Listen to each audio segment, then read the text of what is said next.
breaking news, one of the greatest television shows is going to end. And I'm not being hyperbolic there. I'm not being sarcastic.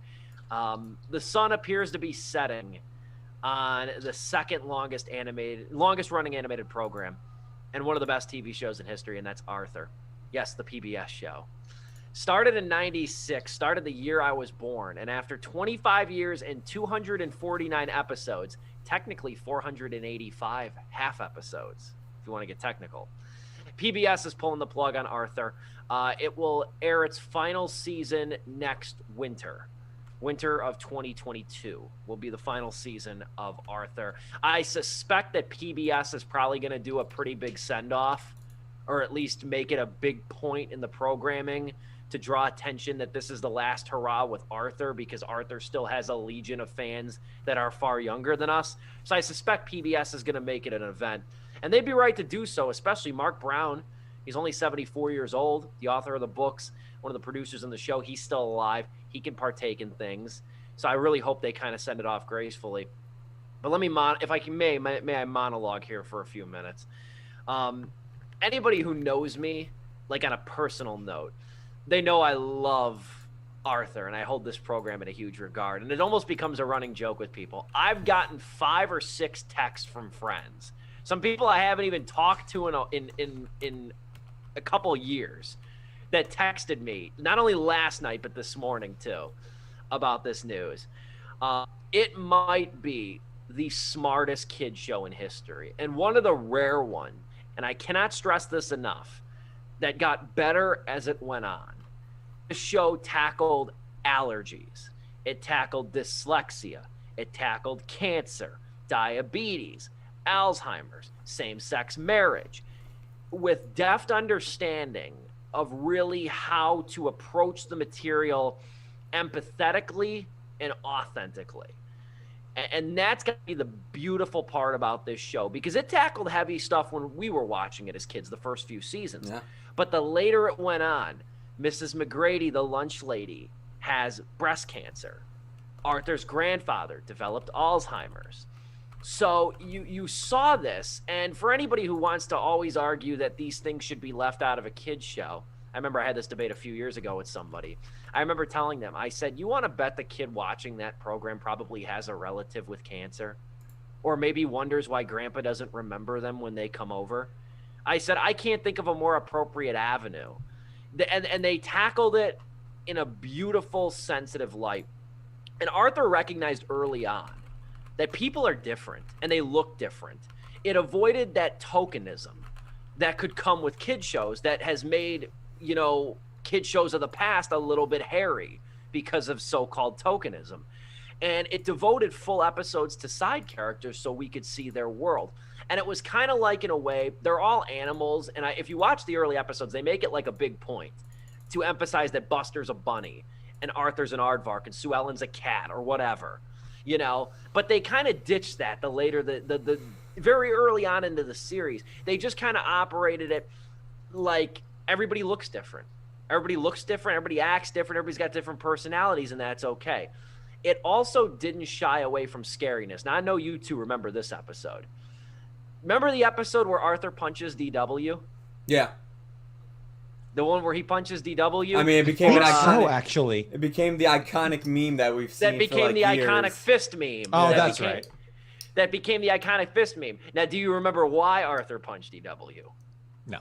I do not. Because she did something to like a book of his or something, or his project. It was something like that. I forgot. Very close. She touched and broke his model airplane. That's what it was. Yeah.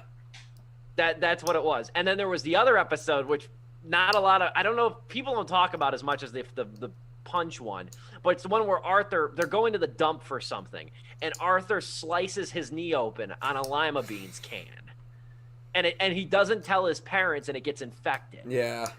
And that's a real episode too. How many times were you hurt as a kid and you didn't want to tell your parents? You didn't want to confront your parents because you were doing something stupid, but then it got worse. And it didn't shy away from that scary stuff, though. Real quick, people still do that as adults, where they refuse to go to the doctor because they're afraid to spill that they've been doing stupid stuff. But I digress. And I'll say this too. There's another episode that came later. This one kind of came after the window of when you should watch Arthur, unless you're me.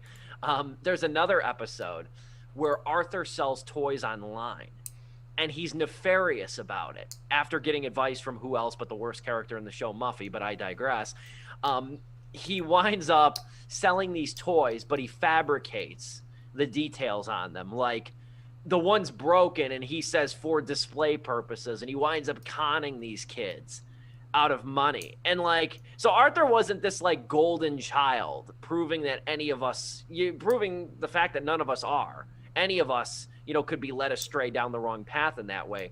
But there was always a strong wraparound moral, and there was always an emphasis on consequences, too, in this show. And it wasn't the typical Pat Full House level consequences. Like, sometimes they got grounded. Sometimes they got in big trouble. Yeah. Sometimes they failed tests. Consequences were a big part of this show. In addition, it also had a couple fantastical qualities to it. You had Nadine, who was DW's imaginary friend, who was part of a lot of episodes. Pal, the dog, and baby Kate had that relationship too, where they would talk. So it wasn't just a strictly slice of life show. There was some fantastical elements embedded in Arthur as well.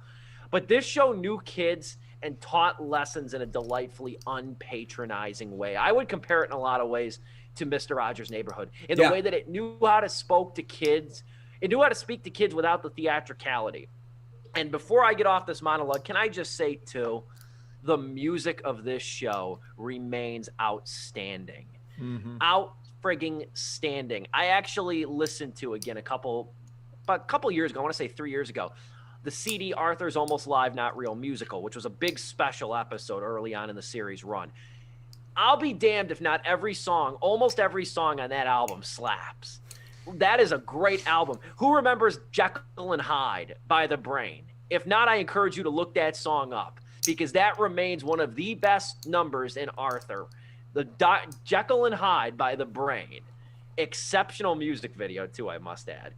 And then you had the extraordinary Christmas special that, I don't know if you guys remember it, but that was the one that went through every holiday. Christmas, Francine celebrated Hanukkah, Buster celebrated Baxter Day because he felt left out of the other holidays. Yeah. The Brain celebrated Kwanzaa. And it was a very humanistic episode on top of having a great soundtrack. And then who could forget that banger of a Ziggy Marley theme song?